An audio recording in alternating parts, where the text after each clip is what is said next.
he was in pain, like heavy breathing, things like that. So I knew like I was really worried because he was only 6 months. Hello, dog lovers. Welcome back to Rescued by a Dog, the podcast about dogs who have actually saved their owners' lives. Today, we'll hear two stories about heroic golden retrievers whose owners wouldn't be alive without their protection and dedication. This episode is sponsored by New Zealand's Nature Film, which creates and curates gorgeous documentary content inspired by the real world, from presenter-led survival and lifestyle series to high-end blue-chip natural history. Check them out at www.naturefilm.nz, or as they would say it, NZ. First up, here's a story about a puppy named Todd who saved his mama from a rattlesnake. Hi, Paula. Hi. Who is your dog that we're going to be talking about today? Todd is my dog, and he's a golden retriever. He is now 5. When this happened, when he saved me from a rattlesnake, he was 6 months old. I've never had a dog that was so sensitive, and Todd is like so sensitive. He is extremely, like, he has so many, like, very caring dog. When I'm sad, he kind of knows, so he kind of is like near me. Mm-hmm. When I'm happy, he knows I'm happy. So when Todd was about 6 months old, he saved your life. Can you just tell me that whole story? Yeah, absolutely. So it was June 29th of 2018. We went out about 6:15ish to a trail. It's a paved road, a trail well known in Arizona. It's 7th Street and Carefree. And I walked up the mountain and everything was fine. They were both on the leash. It was Copper and Todd. And, he's only 6 months. So, I mean, he's kind of sporadic and like, kind of very curious about things. Anyways, as we were coming down, Todd, like really quickly, I wasn't really paying attention, and he darted toward my leg quickly, like just kind of like it kind of was sudden, and I didn't really know what he was doing. And when he darted toward my leg, right by my foot was a rattlesnake, and it struck him instead of me. It was a huge, large diamondback rattlesnake, just sunbathing. We bothered him. There was no warning or anything because he was literally sleeping. And he got him right here, right by his, under his eye and by his nose. And, I could hear him. He whelped when he got struck, and I was like, what's going on? And I pulled back, and the snake actually lunged again at my other dog, but I was able to kind of get back far enough. And that's when I was like, oh my God. And I saw the blood coming down his face. I picked him up. I let go of Copper, and I just said, Copper, let's go. And I ran down the hill, like ran. He was whimpering, like he was in pain, like heavy breathing, things like that. So I knew like I was really worried because he was only 6 months. And, I was crying, and then I was like, oh my God, I was really upset, and I didn't know like what was going to happen. And it was just, it was really sad. And then I got in the truck and I called my veterinarian hospital right away. They were closed because it's so early in the morning, and I just kept redialing. And finally, as I was driving, like avoiding all traffic lights, I was literally going so fast. Finally, they picked up and I said, my dog just got bit by a rattlesnake. Please, please have everything ready. I'm going to be there in like 3 minutes. So I got there and they took him in. What were you feeling at that time? Hopelessness, because I didn't know if he was going to be able to survive, and I just sat in the waiting room with Copper and cried. And they gave him Rattler antivenom, but he was just kind of resting. And so I went back to the vet and just laid with him in his little crate. He wagged his tail and he's like, "Hi, Mom, this sucks, but hey, I'm all right, I snapped a little picture of him and I posted it on social media, and all hell broke loose after that. It was crazy, and I wasn't doing it for any other reason other than just saying, hey, say a little prayer for my puppy. When it comes to animals, we all connect in a certain way, and animals kind of bring people together, whether you have other disagreements other places in the world. Animals bring people together, and this was a really feel-good story, and I think people just were in love with it. We were on so many news stations and not even really understanding why, just telling my story, but it just so happened that people just connected to that story.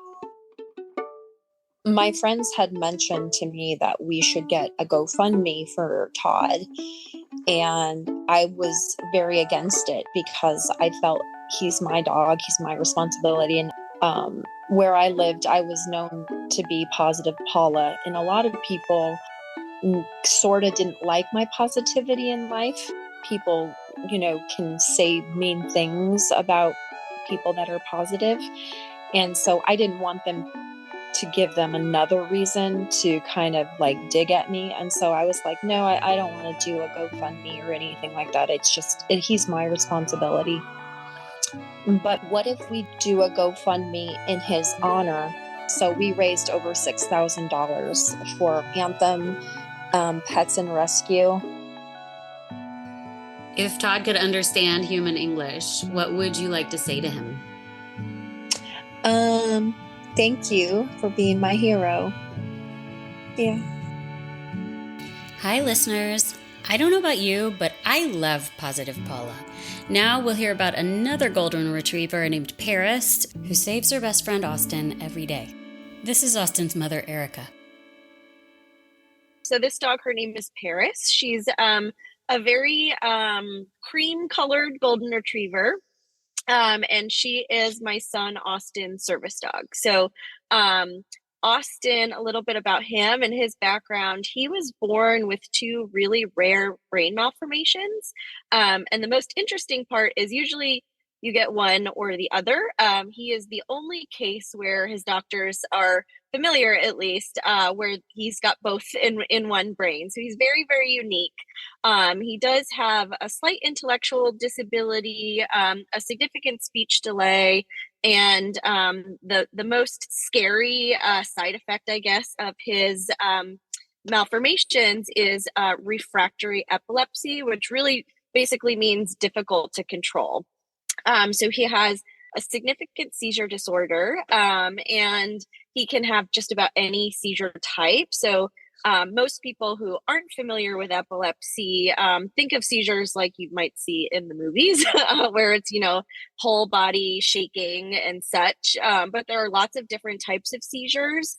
So he was having tonic-clonic seizures in the middle of the night. And tonic-clonic seizures are those seizures that you see in the movies where your whole body is shaking. I actually found out on accident because he was like 5 years old, and my boyfriend at the time was away for the weekend. So he said, Mom, I want to snuggle with you tonight. I said, absolutely, buddy, come on in. And he woke me in the middle of the night having a seizure, which was terrifying.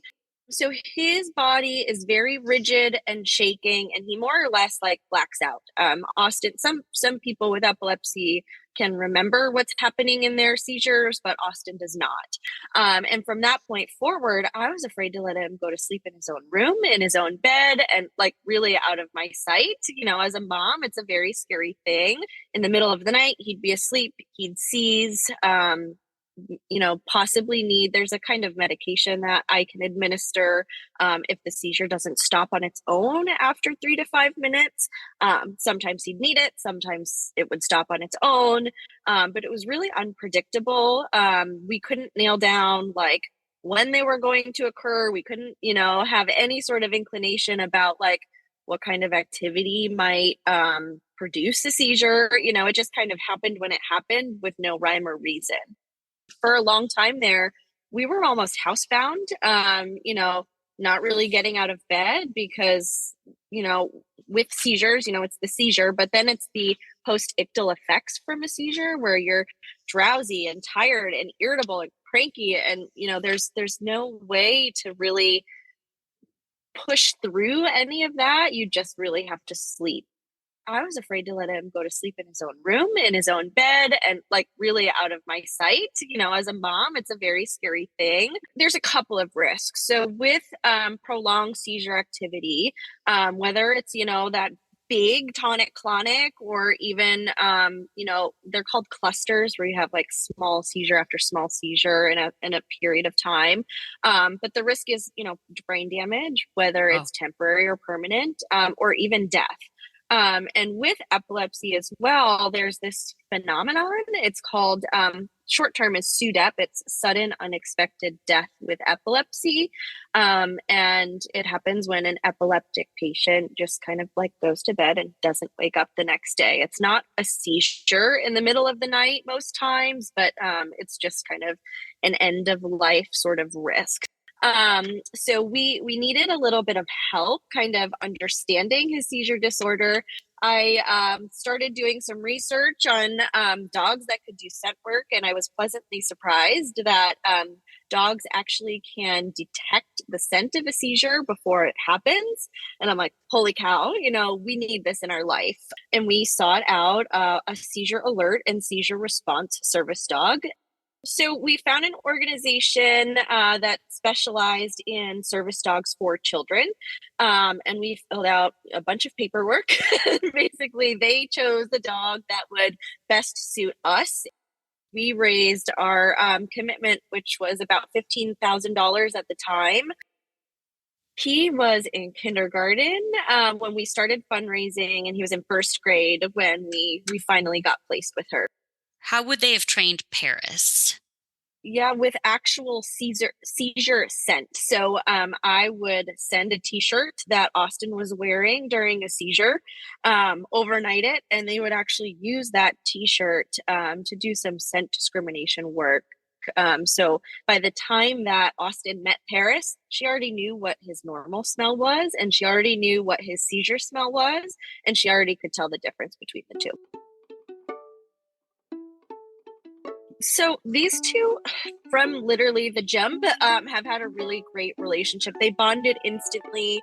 The bonding experience between a child and their service dog, especially a disabled child, depending on the level of disability, can be difficult because the dog will look to the parent, for food and shelter and, potty breaks and stuff like that. So it's sometimes difficult to make sure the bond is with the child and not with the parent. But for me, again, very fortunate. It couldn't have really gone better. Even back when we were training, I remember the training director.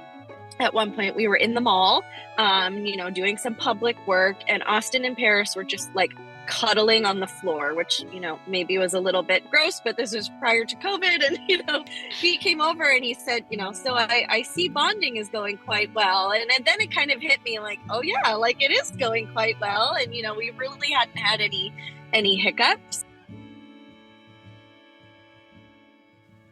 This is actually how I realized I made the right decision, because with with seizure alert, they tell you it's not 100%, it's not a perfect science. Dogs are going to be dogs still, at the end of the day, even after all of this training. So there was always a risk that it might not work and that the bond might not work and the scent discrimination might not work.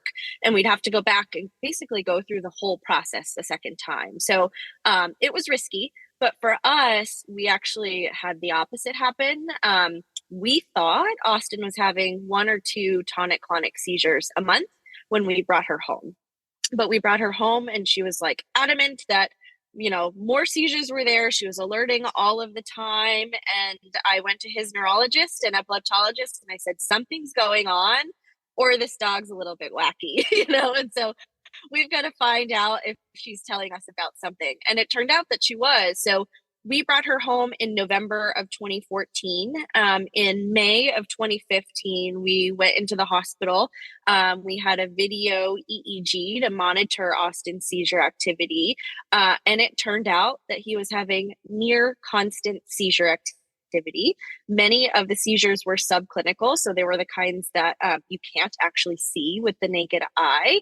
And if not for Paris, we might not have even figured it out that early or at all, because EEGs are usually, I say usually, but depending on the case, it's like a once a year thing. You do it just to check in and see how things are going. We weren't scheduled to have this EEG, but it was Paris and her determination really that made us schedule it and made us look a little bit deeper. And she truly diagnosed some of the seizure activity that we never knew about. He's got so much resilience. And especially now that we have learned more about his disability and we were able to make, medication and actually dietary adjustments over the years in order to help solidify some control of his seizure activity. This is very, very exciting news. We just had our annual EEG done last month. And for the second year in a row, he actually was completely seizure free. And I knock on wood, I don't even like saying it out loud. To go from near constant activity just a few years ago to now being completely seizure free in that period of time, it's unheard of and incredible. And if not for Paris, we might not have even gotten to this point in his seizure care. Austin plays soccer in a special Olympics league. And years ago, we were just, at soccer practice like any other day. We didn't expect anything. But I kid you not, from the most opposite side of the field, she has this thing where her nose goes up and her ears perk and she just kind of smells. And she pulled me in his direction across the soccer field. We were hustling, and she immediately went into an alert. So her alerts for her look like just licking. So she doesn't give kisses like a normal dog might. If she's licking, it's because she smells a seizure or something else. She also smells my migraines, which is a whole other thing. But across the soccer field, she was determined she needed to alert, and she did. And 2 days later, he had a very nasty tonic-clonic that required rescue medication because it wouldn't end on its own. And gosh, he was probably 8 or 9 when this happened. So we'd only had her a couple of years. It was still fairly new for a working relationship. What did you do as a result of that alert? We stayed close to home. I don't even know if we left home to tell you the truth for the next couple of days.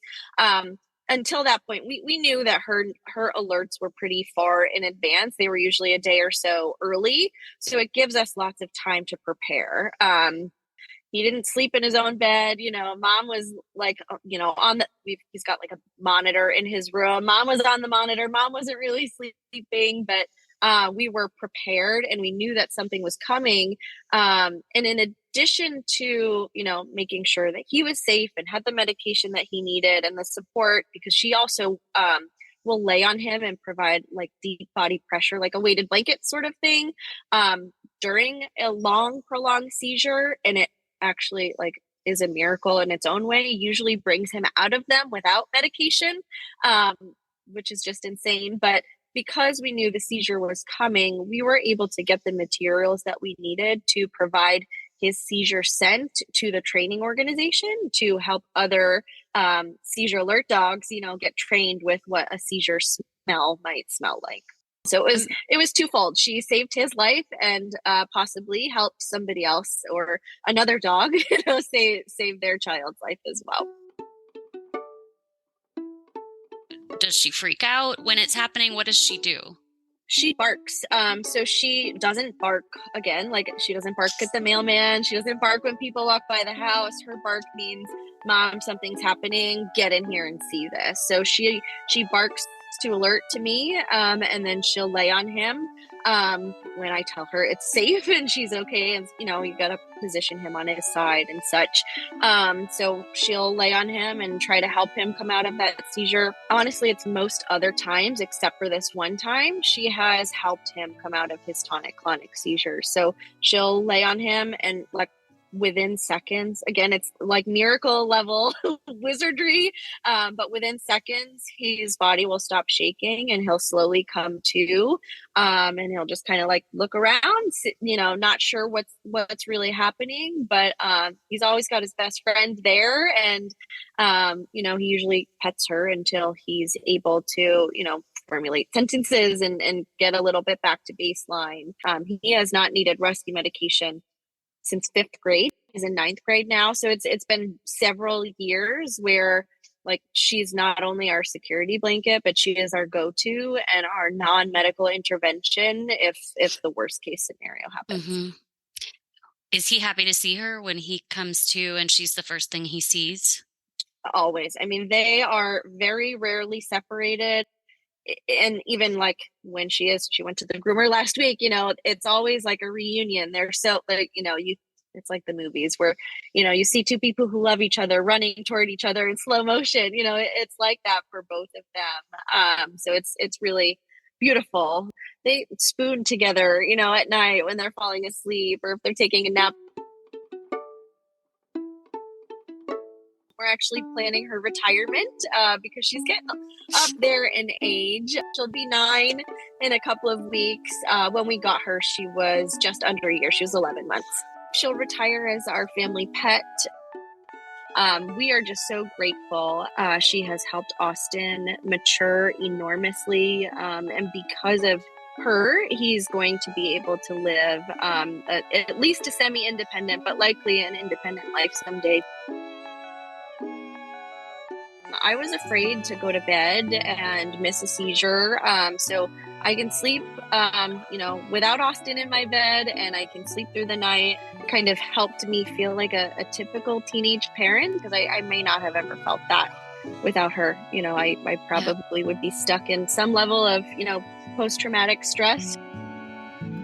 I think that she has really taught him that it's okay to be himself, and that he's safe being himself, and it's given him a sense of security that he never would have had.